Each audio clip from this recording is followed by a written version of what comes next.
পজিশ্যনটো বৰ ঠিক হৈ নাথাকিলে পুৰণা মাথাউৰি সেইকাৰণে পানীটো ভাবুকি মাৰি এই স্পাৰটোৰ কাৰণে পানীটো ঘূৰি গুচি আহি ইয়াতে অভাৰ হৈ গৈছে এটা প্ৰব্লেম আছে ছাৰ ইয়াত মানে উইটো অলপ বেছি আছে নিগনি এই দুটা বেছি এইটো সময়ত পেভা হোৱাৰ পিছত আমি চেকো কৰিব নোৱাৰিম এখন গাড়ীকে বইলিং ওলোৱাৰ পিছতহে আমি গম পাইম কথাটো কিছুমান জেগাত পেভা বনোৱাটো চাইডে পৰি কোন চাইডে এইফালে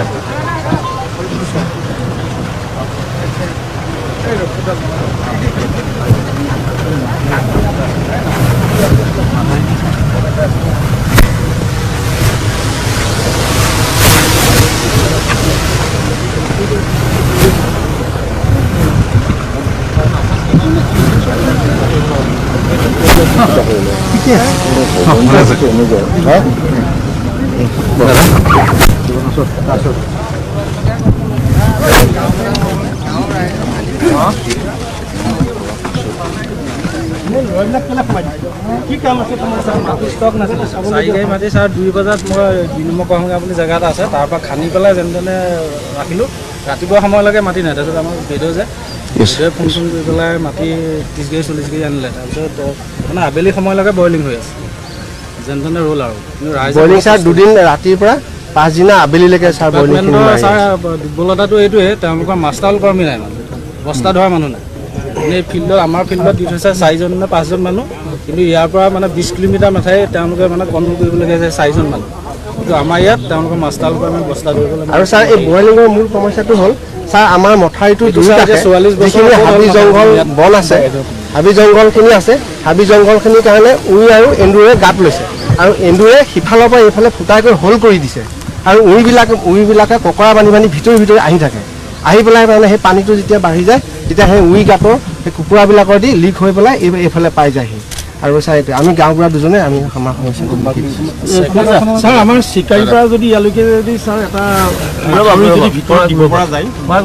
তেতিয়া ছাৰ আমাৰ এইটো এটা ছেফটি হ'ব বুলি আমি ভাবোঁ কাৰণ এই মাথাউৰিটো এইবাৰ আমি দেখিলোঁ বানপানী আমি গোটেই দিন ৰাতি ঘূৰি গোটেই মাথাউৰিটো মেক্সিমাম ডেমেজ হৈছে সেইকাৰণে এটা দিব পৰা যায় আমাৰ লগতে ছাৰ আৰু এটা অনুৰোধ আছে আমাৰ চাপৰি এলেকাত প্ৰায় 50 হেক্টৰ ওপৰৰ মাটি এনেই আছে তাত যদি খেতি কৰিব পৰা এটা ব্যৱস্থা মানে কৰিব পৰা যায় আপুনি কি বিচাৰিছে না আমাৰ যদি ছাৰ এই ইয়াতে এটা যদি ছেকেণ্ড আপোনাৰ মাথাউৰি বনাব পৰা যায় আৰু এটা আপোনাৰ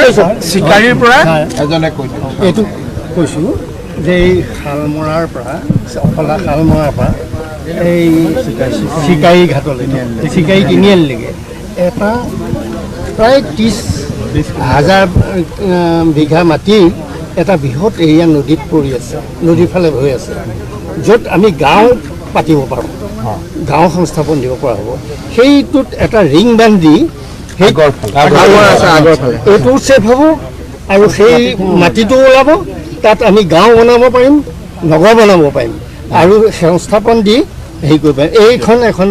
দিছোঁ আমি আপোনাক আৰু এইখনো পূব মাজুলীয়ে দিছে এইখন ৰাইজে দিছে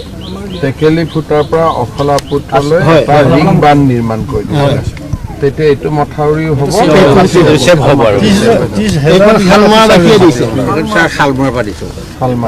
খহনীয়া চলি আছে যাব পৰা ভাল আছিলে এবাৰ আহিম দিয়ক কোনোবা এটা সময়ত আপুনি থাকিব নহয় আপুনি শালমৰা চাবহি লাগিব এবাৰ চাই যাবি আমাৰ মন্ত্ৰী জয়ন্ত মল্ল বৰুৱা আপোনালোকে ৰাতি লৈ যাব বা কালি লৈ যাব এটা ডিমাণ্ড দি মানে বাহিৰেদি এটা মাথাউৰি হ'ব লাগে য'ত ধৰক 30 বিঘা মাটি কিমান কিলোমিটাৰ টোটেল সেইটো ভিতৰত প্ৰায় 20 কিলোমিটাৰ কৰিব লাগে অলৰেডি এটা মাথাউৰি 8 কিলোমিটাৰ কৰিলে যিটো আমাৰ জাবৰ চুকৰ পৰা সোণোৱাল কছাৰীলৈ যিটো বনোৱা হ'ল সেইটো পাৰ এতিয়া একদম কমপ্লিটলি ছেফ হৈ গুচি গ'ল আপোনালোক যিটো ৰাস্তাই মানে আহিছিলে তাৰপিছত আমি সেই মটৰচাইকেলে যে আপুনি যেতিয়া আহিছিলে এতিয়া চিকাৰী গাঁৱৰ পৰা যদি এই 1 নম্বৰ স্পাৰলৈ বা অফলামুখলৈকে যদি আমি লগাই দিব প্ৰায় 20 কিলোমিটাৰ হ'ব বেচিকেলি এই মথাউৰিটো প্ৰটেক্ট কৰাৰ কাৰণে প্ৰায় 30,000 বিঘা মাটি ওলাই যায়। মাটি ওলাব মানুহৰো খহনীয়াগ্ৰস্ত পৰিয়ালৰ চহৰ এটা বনাব পৰা যাব। এইবাৰ মানে ছাৰ পাব্লিক যদি সচেতন নহ'লহেঁতেন এই মাথাউৰিটো ৰাখিব নোৱাৰিলে আৰু লগতে আমাৰ MLA মহোদয় স্বীকাৰ কৰিব লাগিব MLA মহোদয় ৰাতিপুৱাৰ পৰা ৰাতিলৈকে ৰাইজৰ লগত সম্পূৰ্ণ তেখেতে একদম পুৰা সহযোগ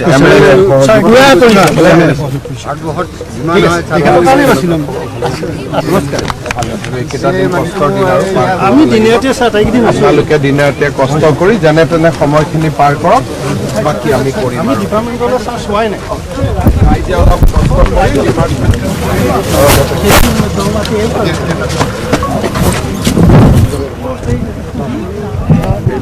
আপুনি ভূমি পট্টা লাগে আৰু চৰকাৰ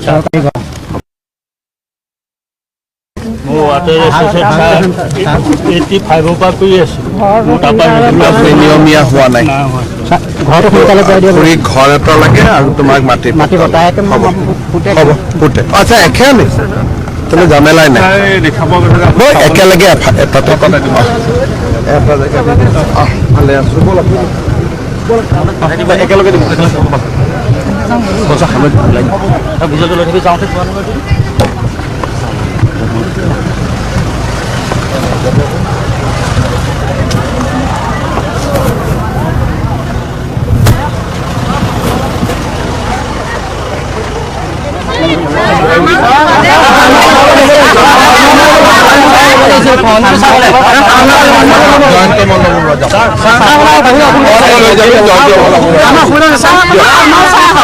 আপোনালোকৰ তাতো আমাৰ মন্ত্ৰী যাব শালমাৰালৈকে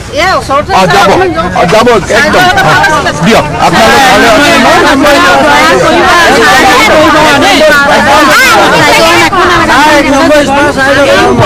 মথাউৰিটো ৰাস্তাটো বচাব লাগে। আমাৰ জীৱনখিনি যদি বচোৱাটো যদি ৰাতি আমি ইয়াত আমাৰ ৰাস্তা মানে কি